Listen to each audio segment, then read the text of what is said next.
નમસ્કાર મિત્રો, option trader Gujarati new learning વિડીયોમાં આપ સૌ મિત્રોનું હાર્દિક સ્વાગત છે. તો કેવો રહ્યો મિત્રો આજનો વિધાઉટ સપોર્ટનો દિવસ? કેમ કે આજે લાઈવ માર્કેટમાં સપોર્ટ આપી શકાણો નથી. ઘણા મિત્રોના એવા મેસેજ છે કે સાહેબ પેલી ડિસલાઇકને કારણે તમે આજે લાઈવ માર્કેટમાં સપોર્ટ નથી આપ્યો. ના ભાઈ ના, એવું કશું છે નહીં. પણ આજે માતાજીની આઠમ હતી તો પગપાળા યાત્રા હતી આજે મોર્નિંગના 3 વાગ્યાથી.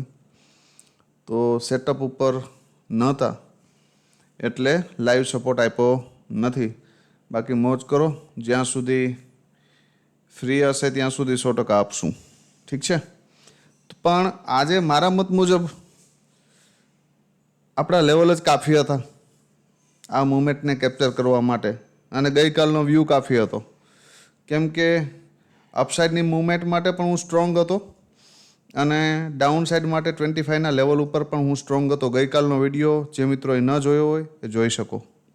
બરાબર? જે મિત્રો આજે નવા હશે એ ગઈકાલનો વિડીયો જોઈ લેજો એટલે ખ્યાલ પડશે કે ભાઈ ક્લીન ભાષામાં કીધું. જ્યારે પ્રીમિયમ એનાલિસિસ સ્ટાર્ટ કર્યું હતું ને ત્યારે મેં એવું કીધું હતું કે ભાઈ આ પ્રીમિયમની રાઇટ વેલ્યુએશન 25 છે. બરાબર? અને એ જ એરિયા ઉપર એ પ્રીમિયમમાં સપોર્ટ લીધું છે. તો પણ એ ક્લીન મૂવમેન્ટ હતી, તો એમાં કોઈ મોટી વાત છે નહીં. ને આજે કોઈ એવી મોર્નિંગમાં ફર્સ્ટ સેશનની અંદર કોઈ કન્ફ્યુઝન થયું હોય એવું મને લાગતું નથી. કન્ફ્યુઝન આ એક જગ્યાએ થયું છે. બરાબર? જે આ ટ્રેપિંગ કેન્ડલ આવી છે, બરાબર, પણ હવે આવી ટ્રેપિંગ કેન્ડલ મળતી હોય તો એક મોર્નિંગમાં આ ટ્રેડ ને સેકન્ડ આ ટ્રેડ મળી ગયા પછી ડન ફોર ધ ડે કરી દેવાય ભાઈ. આપણે શું જરૂર છે? બરાબર? મોસ્ટ ઓફ ક્લીન ભાષામાં આપણે ચર્ચા થઈ હતી કે ભાઈ જ્યાં સુધી 24,775ની ઉપર ન નીકળે ત્યાં સુધી આપણે અપસાઇડનું નહીં વિચારીએ, અને જ્યાં સુધી 24,628ની નીચે ન નીકળે ત્યાં સુધી આપણે ડાઉન સાઇડનું નહીં વિચારીએ. બરાબર? પણ અહીંયા રિટેસ્ટ હોવું જોઈએ, માત્ર રિટેસ્ટ. કેન્ડલનું ક્લોઝિંગ ના આવવું જોઈએ ભાઈ. આ ક્લોઝિંગ આવ્યું છે એટલે રિવર્સ થઈ ગયું છે. ઠીક છે? તો આ બધી એજ્યુકેશન છે. પાછું અહીંયાથી રિવર્સ થયું એટલે અહીંયાથી પણ રિવર્સ થયું છે. બરાબર? જે આ લાસ્ટ કેન્ડલ બની છે ને એ ઘણું ખરું કહી જાય છે. બરાબર? તો આજે શું કર્યું કોમેન્ટમાં જણાવજો. પ્રીમિયમ જોઈ લઈએ. વિડીયો થોડો લેટ થઈ ગયો છે કેમ કે ઊંઘ જ 8 સાડા 8 ઉડી છે તો શું થાય. હવે આપણું ક્લીન લેવલ હતું 24,700ના કોલની અંદર. શું થયું હતું? ક્લીન વ્યૂ હતો આપણો કે ભાઈ આ પ્રીમિયમ પાસે માત્ર એક શું છે, ખાવા પીવાનો બેઝ કહું તો બેઝ, સપોર્ટ કહું તો સપોર્ટ. આ પ્રીમિયમને આની ઉપર એક 15 મિનિટની કેન્ડલ સસ્ટેન થવી જોઈએ. તો આ 3 કેન્ડલ આ લેવલની ઉપર જ છે. ચોથી કેન્ડલ એને રિટેસ્ટ પણ કરે છે. બરાબર? તો અહીંયાથી એન્ટ્રી બને અને એમાં મેં ક્લીન એવું કીધું હતું કે 95નું લેવલ જો બ્રેક કરી દે, એક કેન્ડલ ક્લોઝ કરી દે તો હેમર બનાવીને ક્લોઝ કરી છે. બરાબર? તો સ્ટ્રોંગ બુલિશ મોમેન્ટમ હતું તો 162 સુધી જઈ શકે. માર્કેટ એક્ઝેક્ટ એ એરિયામાં ગયું, ત્યાંથી રિજેક્શન. બરાબર? તો આ એક પરફેક્ટ મૂવમેન્ટ આની અંદર હતી. સેકન્ડ મૂવમેન્ટ અહીંયા હતી. બરાબર? આ લેવલ 76 થી 95 આ હતી મૂવમેન્ટ કે અહીંયાથી આ એક બેઝ ક્રિએટ થયો હતો. કાયદેસર તો અહીંથી હતી 61થી, પણ ધારી લ્યો કે તમે લાઈવ માર્કેટની અંદર તમને ખ્યાલ નથી પડતો કે ભાઈ અહીંયા બેઝ ક્રિએટ થયો છે, તો તમે આ લેવલની રિટેસ્ટ ઉપર પણ અહીંયા એક એન્ટ્રી કરી શકતા હતા. તો આ એક નાની એવી મૂવમેન્ટ હતી. પણ મારા મત મુજબ આવી સરસ મજાની મૂવમેન્ટ મળી ગઈ હોય પછી ડન ફોર ધ ડે કરી દેવો જોઈએ ભાઈ. બરાબર? તો આ તો વાત થઈ કોલના પ્રીમિયમની. હવે જોઈ લઈએ આપણે પુટનું પ્રીમિયમ કે ભાઈ એમાં શું થયું છે. તો પુટના પ્રીમિયમમાં મસ્ત મજાની પ્રેડિક્ટ કરેલી મૂવમેન્ટ હતી ભાઈ. આ કાલના વિડીયોમાં મેં ક્લીન ભાષામાં કીધું હતું કે જો આ પ્રીમિયમ 25 સપોર્ટ લે યા 62 લે, ક્યાંય પણ લે, જ્યાંથી પડ્યું હશે ને એ આપણો પહેલો ટાર્ગેટ હશે. સેકન્ડ આ ક્લોઝિંગ અને થર્ડ 117. બરાબર. તો માર્કેટ અહીંયાથી આવ્યું, અહીંયા એક નાનો એવો પુલબેક મારીને લેવલ ઉપર આવ્યું. લેવલ ઉપર શું કર્યું તો કે હોલ્ડ કર્યું. હોલ્ડ કરી એક અપસાઇડની મૂવમેન્ટ આપી અને ફરી પાછું રીટેસ્ટ આવ્યું. તો અહીંયાથી એન્ટ્રી બનતી હતી. આ લો એ આપણો એસએલ હતો. સિમ્પલ અને સાદું લોજિક હતું. આમાં કોઈ ગણિત કે રોકેટ સાયન્સ છે નહીં. અને આ હાઈ આપણો ટાર્ગેટ હતો ફર્સ્ટ. બરાબર. સેકન્ડ ટાર્ગેટ આ ક્લોઝિંગ. બરાબર. તો ક્લોઝિંગ સુધી પરફેક્ટ ગયું છે. જે મિત્રો બલિદાની છે એના માટે આ સેકન્ડ ટાર્ગેટ છે. તો ભાઈ આવી સરસ મજાની મૂવમેન્ટ 25 વાળું પ્રીમિયમ 98નો હાઈ મારે છે. હું એમ કહું કે તમે 70 સુધી બેસો તો એ 50 પોઈન્ટ થાય. કોણ આપે ભાઈ? પછી ડન ફોર ધ ડે કરી દેવાય, વધારે લાલચ રખાય નહીં. બરાબર. આ મારી પર્સનલ સલાહ છે. સેકન્ડ મોમેન્ટમ જે આ મળ્યું છે, બરાબર, અહીંયાથી પણ એન્ટ્રી બનતી હતી આ પિન બાર પછી, કેમ કે અહીંયા પ્રીમિયમ હોલ્ડ થયું છે. બરાબર. પણ હવે તમને ખ્યાલ પડશે નહીં. એના માટે હજુ તમારે એજ્યુકેશનની જરૂર પડશે. પણ આ પરફેક્ટ ટ્રેડ હતા જે તમે લઈ શકો. બરાબર. તો પુટનો આ જે ટ્રેડ છે એ કેટલા મિત્રોએ લીધો છે? બરાબર. કોમેન્ટમાં ખાસ જણાવજો, કેમ કે આજ બે ટ્રેડ પરફેક્ટ મિનિમમ 50 પોઈન્ટના મળ્યા છે. તો જો હવે આવું સિમ્પલ અને સરળ ટ્રેડિંગ પણ તમારાથી ન થાય તો તમારે હજી વિચારવાની જરૂર છે કે આપણે હજી ઘણું ખૂટે છે. બરાબર. સેન્સેક્સની અંદર જોઈ લઈએ કે ભાઈ એમાં શું થયું છે. સેન્સેક્સનું કોલનું પ્રીમિયમ હતું આપણું 80,500નો કોલ. હવે પરફેક્ટ આ એરિયા ઉપરથી ગયું છે. ક્યાંથી? 446થી અને 619નો ટાર્ગેટ આપ્યો છે.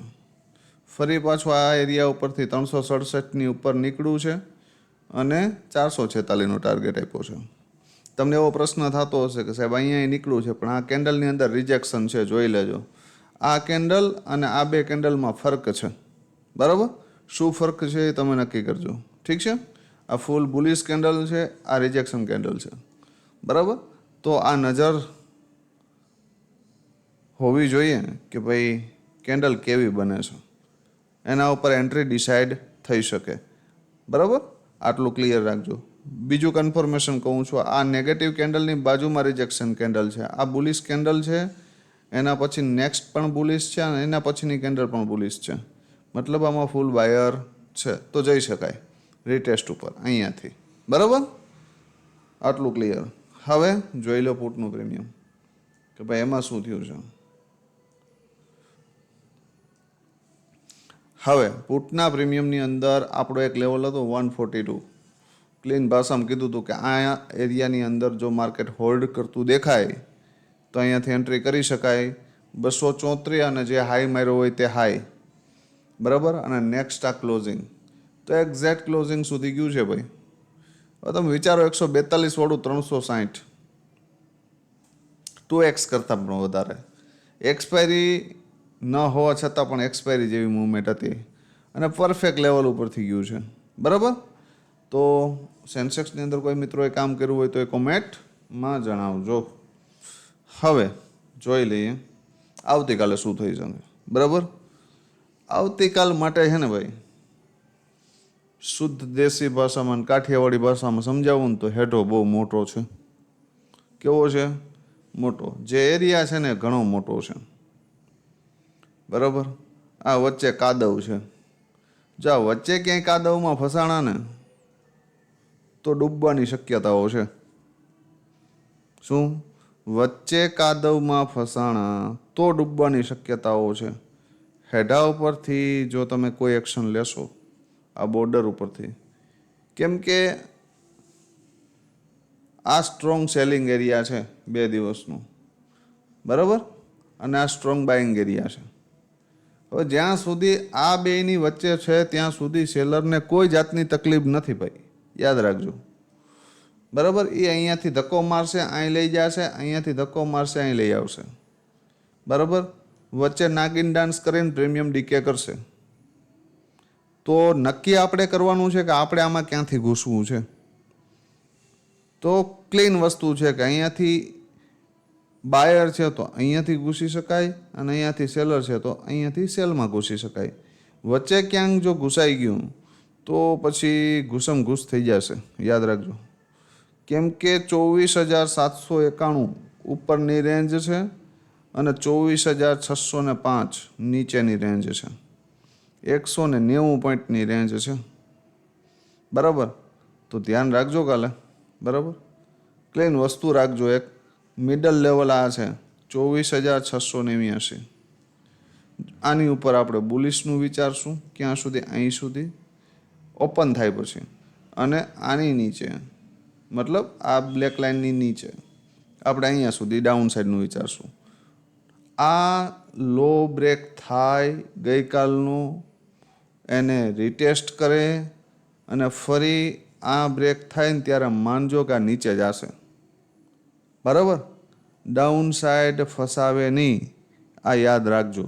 બરાબર, કેમ કે આ જે લાસ્ટમાં જે બાઇંગ આવ્યું છે ને ભાઈ, એ ખતરનાક છે. બરાબર, કેમ કે આ બાઇંગ આવવું જોઈએ નહીં, છતાંય આવ્યું છે તો આપણે એક્સેપ્ટ કરવું પડશે કે આવ્યું છે ભાઈ. બરાબર, એટલે ક્લીન વસ્તુ. આ બાઇંગ એરિયા છે, આની ઉપર પણ બાઇંગ એરિયા છે અને આ સેલિંગ એરિયા છે. બરાબર, આટલું ક્લિયર રાખજો. આને બ્રેક કર્યા પછી સ્ટ્રોંગ બુલિશ બનજો, આને બ્રેક કર્યા પછી સ્ટ્રોંગ બિયરિશ બનજો, ત્યાં સિવાય નહીં. કાલે ફ્રી હશે તો લાઈવમાં સપોર્ટ કરવાનો પ્રયત્ન કરીશ. બરાબર, પણ માર્કેટ ઓપન થતાની સાથે ડાયરેક્ટ કોઈ વ્યૂ બનાવીને બેસી જતા નહીં કે આવું જ થશે. કેમ કે આ રેન્જની અંદર અહીંયાથી સેલિંગ છે, રાઇટરનું સેલિંગ અહીંયાથી છે. બરાબર, કોલ સેલિંગ અહીંયાથી થયેલું છે અને પુટ સેલિંગ આ એરિયામાંથી થયેલું છે ભાઈ. જ્યાં સુધી આ એરિયા બે જે છે, આ અને આ બ્રેક ન થાય ત્યાં સુધી આ બંનેમાંથી કોઈ પણ સેલરનો લોસ થતો નથી. તો એને કોઈ ચિંતા નથી આને હોલ્ડ કરવામાં. બરાબર, તો ધ્યાન રાખજો. એક જેકપોટ મુવમેન્ટ મળી શકે તો જો ફર્સ્ટ સેશન 12:30 સુધીમાં આ રેન્જ બ્રેક થઈ જાય ને અને પછી એનું રિટેસ્ટ મારે ને તો ત્યાંથી એન્ટ્રી કરજો. તો એક જેકપોટ મળી શકે બંને બાજુ. બરાબર, યાદ રાખજો. આ તો વાત થઈ ઇન્ડેક્સની. હવે જોઈ લ્યો તો કે એક કોલનું પ્રીમિયમ. કોલનું પ્રીમિયમ છે 24,650નો સી. બરાબર, શું થઈ શકે આમાં? હવે આની પાસે એક પાછો સપોર્ટ આજે ક્રિએટ થયો છે ઇન્ટ્રાડેમાં 67. સપોર્ટ કહું તો સપોર્ટ, બેઝ કહું તો બેઝ. ગઈકાલની જેમ ફરી આજે કહું છું કે આ એરિયામાં ક્યાંક ઓપન થઈ જાય, એક કેન્ડલનું ક્લોઝિંગ આવે અને જો 89ની ઉપર નીકળે તો ફર્સ્ટ ટાર્ગેટ 137 અને એનાથી ઉપર જાય તો 201. 2x તો છે જ. બરાબર, પણ 137ની ઉપર નીકળે તો અહીંયા સુધી જઈ શકે. બરાબર, ધારી લ્યો કે માર્કેટ આ એરિયામાં ક્યાંક ઓપન થયું, ક્યાં ઉપર જ. ફર્સ્ટ કેન્ડલ આ લેવલની ઉપર ક્લોઝ થઈ ગઈ. બરાબર, અને ફરી જો ડીપ આવે ને તો એ આ એરિયામાં ક્યાંય સપોર્ટ લઈ લેશે 89ની આજુબાજુ, અને અહીંયાથી સપોર્ટ લેતું દેખાય ને તો આની અંદર એક એન્ટ્રી કરી શકાય. અને જો આ લેવલ બ્રેક કરી દે ને 201 તો કાલે આમાં જેકપોટ છે. બરાબર, ક્યાં સુધી? 322 સુધી. 272 અને 322 યાદ રાખજો.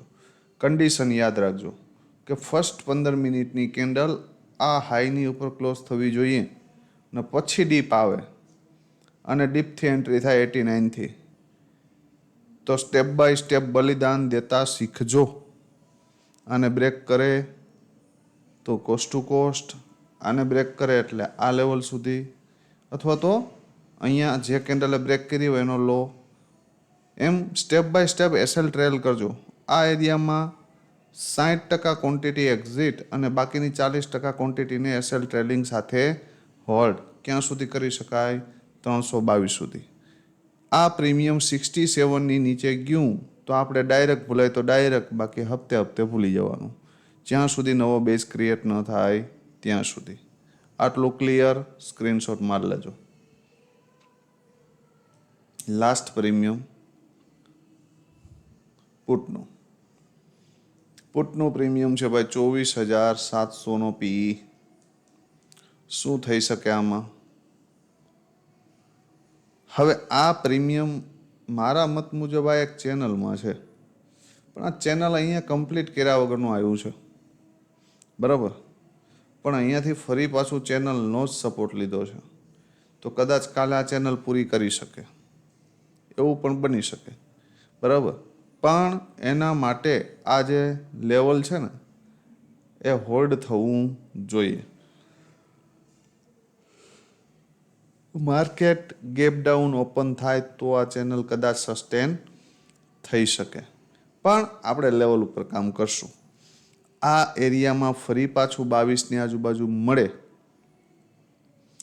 તો અને સપોર્ટ લેતું દેખાય તો એન્ટ્રી કરી શકાય. ક્યાં સુધી? તો કે 49 અને સેકન્ડ ટાર્ગેટ 77, બરાબર. એનાથી નીચે મળે 11 રૂપિયે તો ક્યાં સુધી જઈ શકે? તો કે 49 સુધી, બરાબર. કેમ કે ફરી પાછું નીચે આવી અહીંયા સપોર્ટ લઈને આવી જશે તો આ ચેનલ નડશે, બરાબર. આ યાદ રાખજો. હવે આ પ્રીમિયમમાં ટોપ ઉપર એન્ટ્રી એક જ કન્ડિશનમાં લઈ શકાય. કયા કન્ડિશનમાં? કે આ પ્રીમિયમ ગેપ અપ ઓપન થાય. ક્યાં? 115ની આજુબાજુ, બરાબર. અને ફરી ડીપ આવે, અહીંયા સપોર્ટ લે, અથવા તો આ ક્લોઝિંગ આ એરિયામાં ક્યાંય સપોર્ટ લેતું દેખાય, તારી લ્યો કામ જાય અને ફરી અહીંયા આવે આ એરિયામાં, તો અહીંયાથી એન્ટ્રી બની શકે.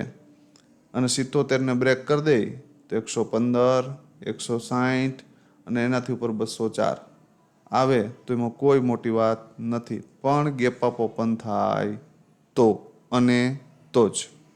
અને સાથે આ ચેનલનું ધ્યાન રાખજો કે આ ચેનલ પણ બ્રેક થવી જોઈએ, તો જ આ 160ની ઉપર નીકળશે, નહીતર નહીં, બરાબર.